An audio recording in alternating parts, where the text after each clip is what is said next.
Welcome to Shams cooking. இன்றைக்கி ஒரு குஸ்கா recipe தான் நம்ம பார்க்க போகிறோம். இதுக்கு தேவையான பொருட்கள் என்னென்னு பார்த்துடலாம். வெங்காயம், 3 தக்காளி, 4 பச்சை மிளகாய், கொஞ்சமாக கொத்தமல்லி, புதினா. இது கூட 1 கப் அளவுக்கு தேங்காய் பால் எடுத்து வச்சுருக்கேன். அப்புறம் இது கூட தாளிக்கிறதுக்காக பட்டை, கிராம்பு, ஏலக்காய், அன்னாச்சிப்பூ, கல்பாசி எல்லாம் கலந்து எடுத்து வச்சுருக்கேன்.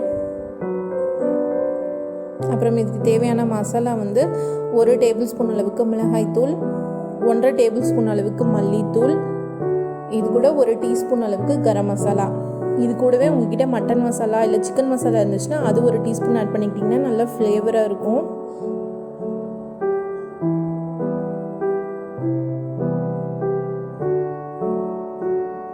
இது கூட நான் நீங்கள் ஜீரக சம்பா அரிசி எடுத்திருக்கேன். இது ஒரு 400 கிராம் அளவுக்கு எடுத்து நல்லா வாஷ் பண்ணிவிட்டு ஒரு 20 நிமிஷம் ஊற வச்சுருக்கேன்.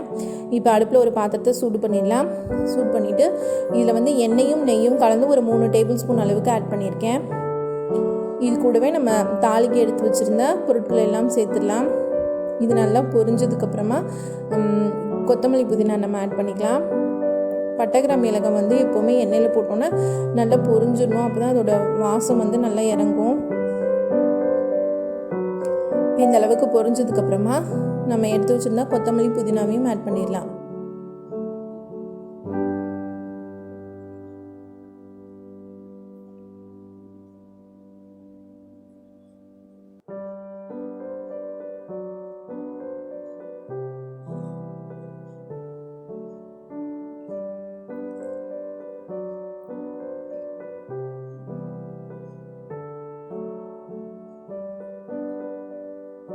இது கூட நம்ம ஸ்லைஸ் பண்ணி எடுத்து வச்சுருந்தா வெங்காயமும் ஆட் பண்ணிக்கலாம்.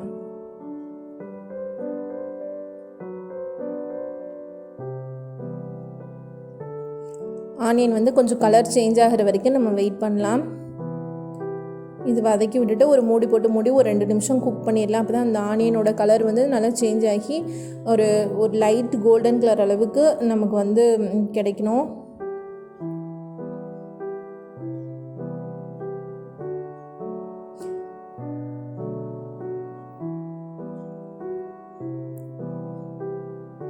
பாருங்கள், ஆனியனோட கலர் சேஞ்ச் ஆயிடுச்சு.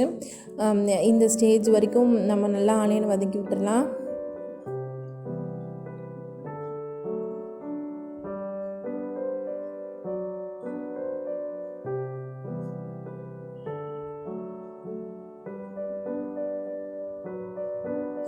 இது கூட நான் ஒரு 3 டீஸ்பூன் அளவுக்கு இஞ்சி வெள்ளைப்பூடு பேஸ்ட் ஆட் பண்ணிக்கிறேன்.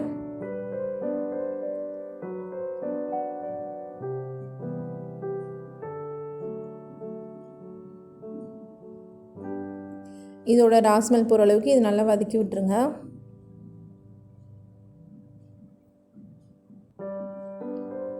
இது கூட பச்சை மிளகாயும் ஆட் பண்ணிக்கலாம்.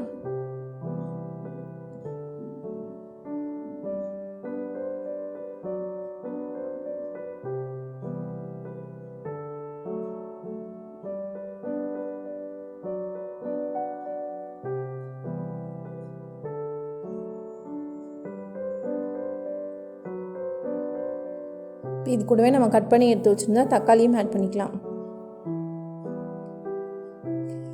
தக்காளி நல்லா மசிஞ்சிடணும். குஸ்காங்கும் போது எதுவுமே நமக்கு வெங்காயமோ தக்காளியோ இல்லை கொத்தமல்லி, புதினாவோ அங்கங்கே முழுசாக இருந்துச்சுன்னா அது அவ்வளோ நல்லா இருக்காது. அதனால தான் நம்ம நல்லா எல்லாமே மசிய வதக்கி விட்டுறோம். கொத்தமல்லி, புதினாவையுமே அதனால தான் எண்ணெயிலே போட்டு நல்லா வதக்கி விட்டுட்டேன். இப்போ இப்படி இந்த மாதிரி நம்ம நல்லா வதக்கிட்டோன்னா சாதத்தில் இது அங்கங்கே முழுசாக கிடக்காது. சின்ன பசங்கள்லாம் அதை விரும்ப மாட்டாங்க. கொத்தமல்லி, புதினா, தக்காளி இதெல்லாம் அங்கங்கே கிடந்துச்சுன்னா நம்ம குஸ்காங்கும் போது பிளெயின் ரைஸாக தான் இருக்கும். அதனால் இது நல்லா வதக்கி விட்டுறணும் எண்ணெயிலேயே.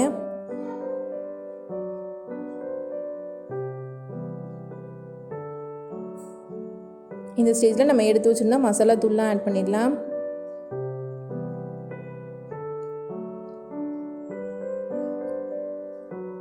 இதோட ராஸ்மெல் போகணும். அதுக்காக ஒரு 2 நிமிஷம் நல்லா எண்ணெயிலே வதக்கி விட்டுடலாம்.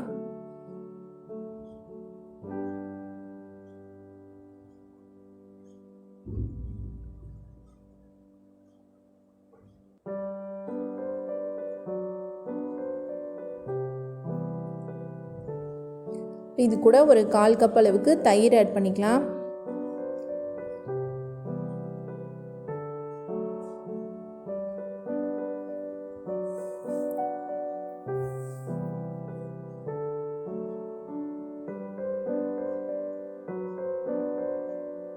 தயிர் ஆட் பண்ணிவிட்டு நல்லா கலந்து விட்டுருங்க.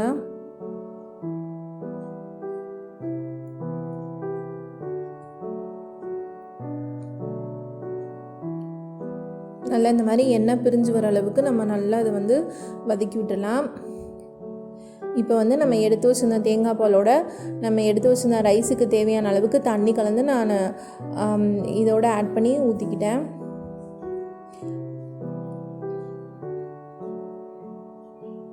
இப்போ 1 கப் ரைஸுக்கு 2 கப் அளவுக்கு தண்ணி. இதில் வந்து 1 கப் தேங்காய் பால், இன்னொரு கப் வந்து தண்ணி ஊற்றி மூடி வச்சிடலாம். இது வந்து முறை கட்டினா போதும், கொதிச்சிடக்கூடாது தேங்காய் பால் ஊற்றினோன்னா, ஏன்னா அதோட ஃப்ளேவர் வந்து மாறிடும். அதனால் இந்த மாதிரி முறை கூடி வந்தோடனே நம்ம எடுத்து வச்சுருக்கிற ரைஸ் இது கூட ஆட் பண்ணிக்கலாம். நான் வந்து ரைஸ் வந்து ஏற்கனவே வாஷ் பண்ணிவிட்டு ஒரு 20 நிமிஷம் ஊற வச்சு வச்சுருந்தேன். அதையும் இது கூட இப்போ ஆட் பண்ணிக்கலாம். ஆட் பண்ணிவிட்டு நல்லா கலந்து விட்டுடலாம்.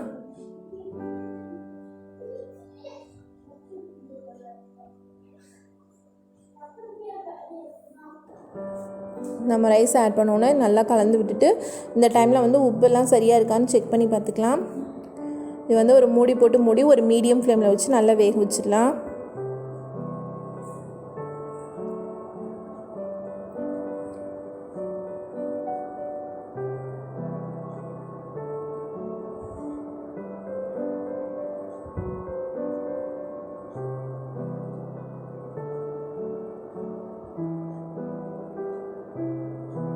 தண்ணிலாம் நல்லா ட்ரை ஆனதுக்கப்புறமா இது வந்து கீழே ஒரு தோசைக்கல் வச்சு அது மேலே இந்த பாத்திரத்தை எடுத்து வச்சுட்டு இது ஆவி வெளியில் போகாத அளவுக்கு இது நல்லா ஒரு ஏர் டைட்டாக நல்லா க்ளோஸ் பண்ணி வச்சிட்டோன்னா ஒரு 20 நிமிஷம் அப்படியே விட்டுட்டோன்னா நம்மளோட குஸ்கா வந்து சூப்பராக ரெடி ஆயிடும். கண்டிப்பாக இந்த ரெசிபி எப்படி இருக்குன்னு ட்ரை பண்ணிவிட்டு உங்களோட ஃபீட்பேக்கை கமெண்ட்ஸில் சொல்லுங்கள். சேனலை பிடிச்சிருந்தால் சப்ஸ்கிரைப் பண்ணுங்கள்.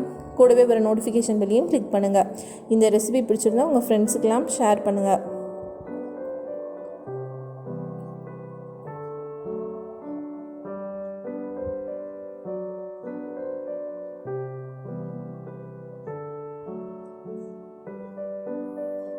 இருபது நிமிஷம் கழித்து ஓப்பன் பண்ணி பார்க்கலாம்.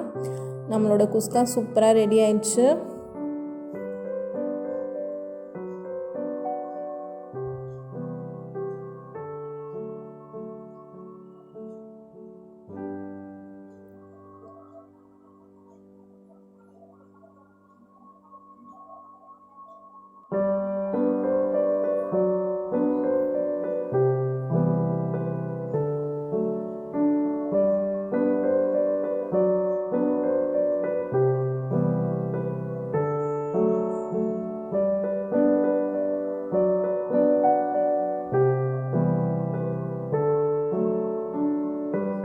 அவ்வளோதான், நம்மளோட குஸ்கா சூப்பராக ரெடி ஆயிடுச்சு.